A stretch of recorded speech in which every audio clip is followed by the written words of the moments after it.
Okay, hi. My name is Sólveig, and I come from Framvegis, like Róbertur told you.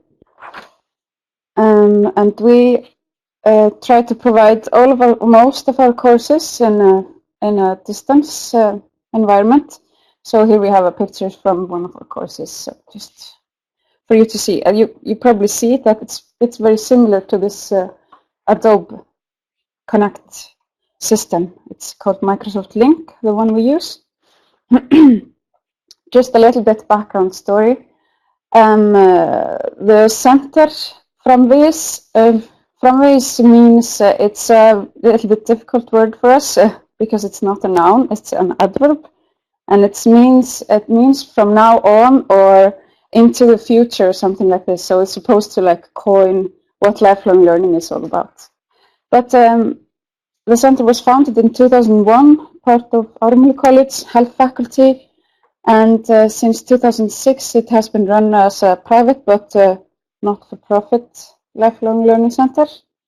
It's now owned in collaboration by the Federation of State and Municipal Employees and ProMent, which is a computer school, private computer school, also very specialized in this kind of distance learning, which enables us to also specialize in it a little bit.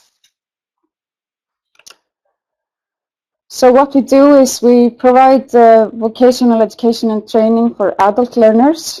We are focusing mainly, since our legacy is in health and social care in this sector, but we also have other types of courses like for computer and offices and something like that. But mainly these are our groups. We also try to do our best in analyzing the needs for training and education for adults who have not completed the upper secondary level of education. And I just put the quality management there because it's a huge amount of work we're putting into right now this year. So like the other lifelong learning centers in Iceland know, it's a big thing for us now because our government tells us we have to. So we want to keep on getting the funding, so we oblige. I just briefly wanted to tell you about our short courses. When we use this kind of approach with the distance learning, we develop these short courses for practicing practical nurses. 6 to 30 hours courses in the evenings, and this is just an example for you to, they're very work environment related. So it enables these practical nurses to be a part of our courses at their home, wherever they can be with their own computer. So they just download the office, the software, the Microsoft software, and this has been very interesting and challenging also, but we have learned a lot during this period since we tried this. And because this group, it's mostly women, they are not so used to using the computers. But it's been going well, at least for the group that has become kind of steady group for us now. But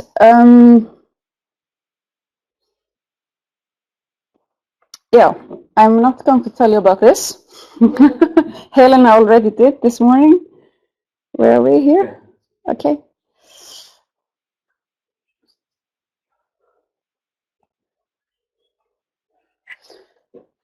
I am going to tell you about our perspective in this particular course we throw for employees in the health and social care. We have been throwing this course probably since 2001 or even earlier, before all of us started working at Framvegis. It's created by in the beginning, it's created by the Stéttarfélag, the union for public employees. It's a 240-hour course These are adult learners who are working mostly with disabled people.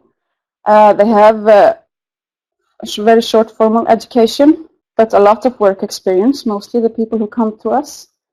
They are mostly from the age of 30 and upwards, except this young man. He was a little bit younger. But and also recently we have had more and more unemployed people attending these courses from 2010. It's completely changed. So we used to have a lot of people who had a lot of work experience, but now we have people coming with not a lot of work experience from this particular field.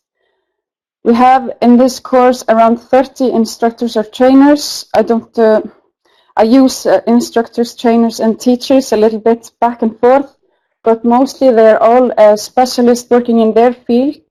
Most of the times they are developmental therapists, doctors or nurses, counselors, something like this, not teachers, not by their education. And yes, that is one of our challenges. It's one of the things that makes this course very good, but also a little bit difficult in the distant learning process. This winter we have been throwing this course from Reykjavik and with our friends in Ísafjörður, the Lifelong Learning Center there, and there was a group there and also one lady in Tálknafjörður. And this is what we called blended learning, I think. And what I mean by this is that the group in Reykjavik is in the classroom or on campus, and the group in Ísafjörður and in Tálknafjörður and the lady in Tálknafjörður are in the distant on the internet. So since we have been doing this for a couple of years or no more, this kind of mixed or blended learning, we decided to dig a little deeper into this because there are some challenges that we feel need to be addressed. And we asked Þuríður, who is working at the Lifelong Learning Center in Vestfjörður, in Ísafjörður, to help us with this, and she was so kind to distribute some questions to her students that had been with us with this course during the winter. So by this we hope to enhance their learning outcome and make the overall experience positive and encourage the students to develop both professional and personal skills, of course, which is our goal the whole time.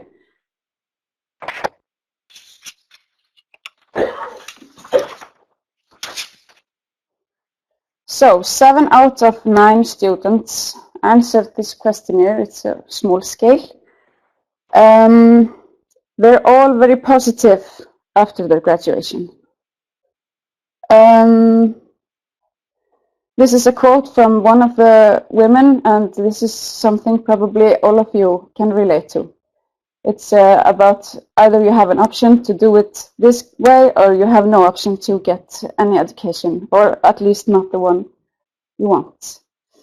So they mention that having this opportunity encourages them to educate themselves, and given the opportunity, they all say that when asked if they would engage in distant learning again, they say they would. So that was very pleasant for us to hear. And the convenience of studying close to home outbalances the inconvenience of engaging in distant learning. All the students mentioned that the experience and the learning outcome were totally dependent on whether the teacher was aware of the distant learning student and their needs. This is something we've been hearing a lot today, I think. Same problems everywhere.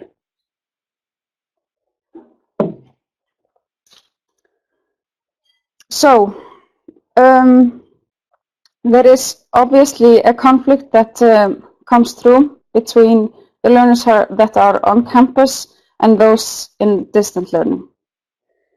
And this echoes findings in a new study, new research that has been conducted at the University of Iceland with Þuríður Jóhannsdóttir and Sólveig. They looked into teacher education that is organized as blended learning the on-campus and distance learner are co-taught in combined groups.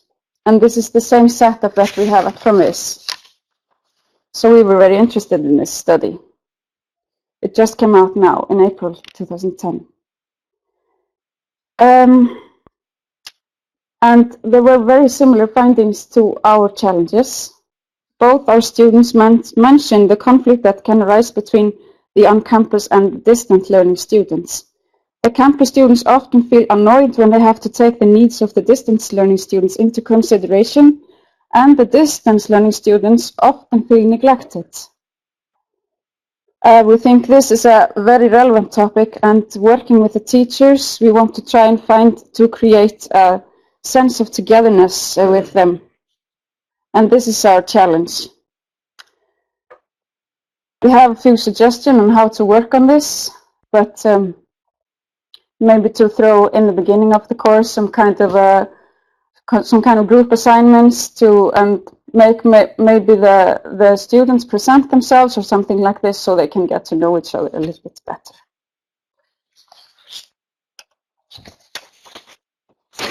As we've been talking about today, the attitudes of the trainers and teachers is very important. It really sets the mode for all of the experience. So we wanted to address this, and through a course for our teachers, where we asked Mr. Hróbjartur Árnason to come and help us. And we focused firstly on the technological aspect, so the teacher would be more comfortable using this environment. And then Hróbjartur came and talked a little bit about the pedagogy, and especially focusing on this challenge of these two groups and the negative mood that has often arisen between them. Really a clash. So we found that the teachers that attend this course are much more aware of the students' needs of both groups and really try to do something about this. And this is the challenge, that the teachers that come to the class are those who don't really need it, and those who are busy at their work, and they don't come. So yes, but our experiences shows that the students are more pleased with the teachers that attend the course, as we maybe knew beforehand. There's also a great difference in how the students in distant learning experience the teachers. When a teacher does everything to include the student and make sure that all the students work with the same tasks and participate in the debate, the students are pleased and do get this feeling of togetherness that we've been talking about. And when the teacher, for some reason, did not do their best to include all the students, some students feel neglected, which also echoes the findings in Þuríður and Sólveig's research. I'm almost finished.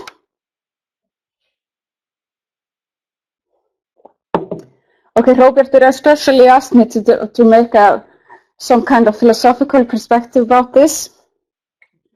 And this is what I came up with. Well, this is a German philosopher who put forth this theory of recognition. He comes from the school of critical thinking and is supposed to be the next one after Jürgen Habermas. You probably know him. But of course he's like, no, of course not. But all in all, I think the main mistake, I'm not going to read this, you can just, if you feel like it, read this theory. All in all, I think the biggest mistake we do, and the teachers and the students, when they enter the classroom, they come in and they think, this is the classroom, I'm the students, there's the teacher, we're going to have a conversation, maybe I can ask the questions and all this. And the organizers, us, we just hope that everything is going to be all right and we don't get the call about the technology or something. And the teacher is just, closing his eyes, just looking at the students in the class and ignoring the students online. But then it happens every single time that we have the different needs of the groups present themselves. And most of the time, the teacher is not prepared for this situation, or he doesn't want to acknowledge it. So the individuals in the distance, they feel a kind of disrespect, at least a lack of acknowledgement. And the on-campus group is the one with the student authority. Since they are facing the teacher has to recognize them. This repeated ignorance makes the distant students feel disrespected, and as they talk amongst themselves, especially like those in Ísafjörður, they can create like a collective identity, and then in the course a collective struggle for recognition, which means they start complaining. And this annoys the hell out of the campus students. Oh, it's terrible. They are the authority group, and they find their resistance very annoying. Now, the distance group has been identified, like in this small analysis, as kind of a minority group, or as an other.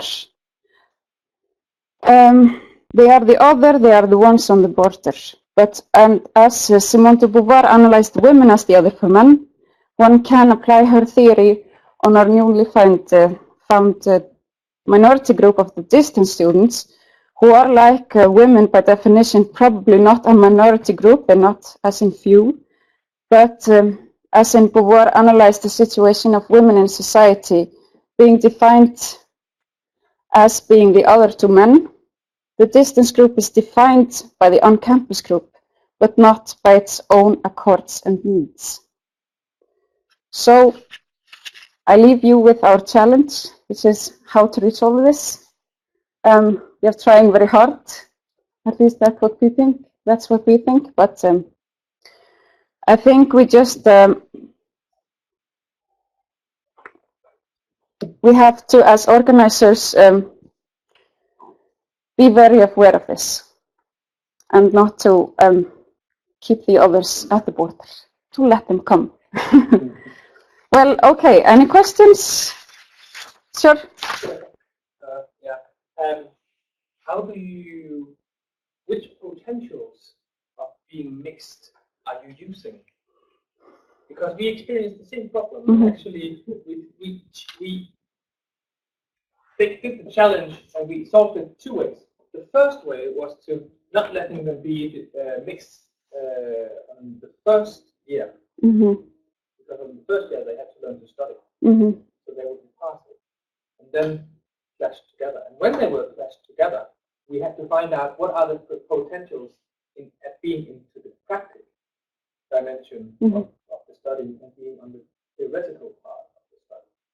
So the theorists were making theories and making experiments that the practices, the distant learners, they would be working. In Denmark, they wouldn't be coming to the campus because they were working as teachers or something like that. But they would then try out their experiments in your school. And then they would come back and say, if it didn't work because blah, blah, blah, blah, and then the theorists would be thinking about why didn't it work, what did we do wrong? And so they used each other's potentials and the ability to do different things. And what I hear you say is that you treat them online as if they were sitting in the classroom. Yes. So I was wondering, don't you do anything that to try to involve them, you mean, or have a communication? They must be able to do something that the others are not able to do. Well, our problem is that we have all of these teachers that come in for a short period of time, and we try to ask them to have different kinds of approaches and different kind, maybe have some group projects, so they can do this online or something. But it's just very difficult to motivate them. But what I'm thinking about is teachers are not to meet the online students when they come to the classroom. They have to meet them at other times online, because it's silly to travel 1,000 kilometers to meet them online. Right? You just ask.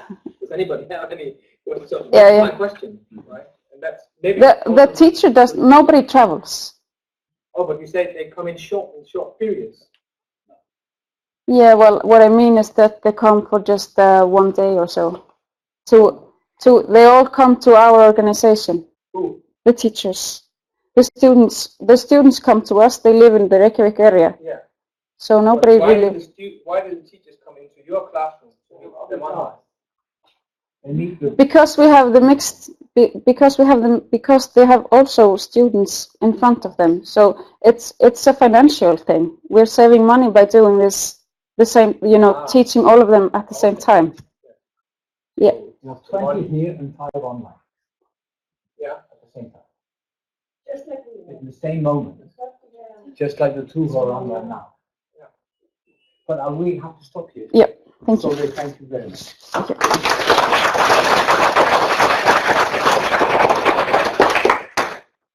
Okay. Next is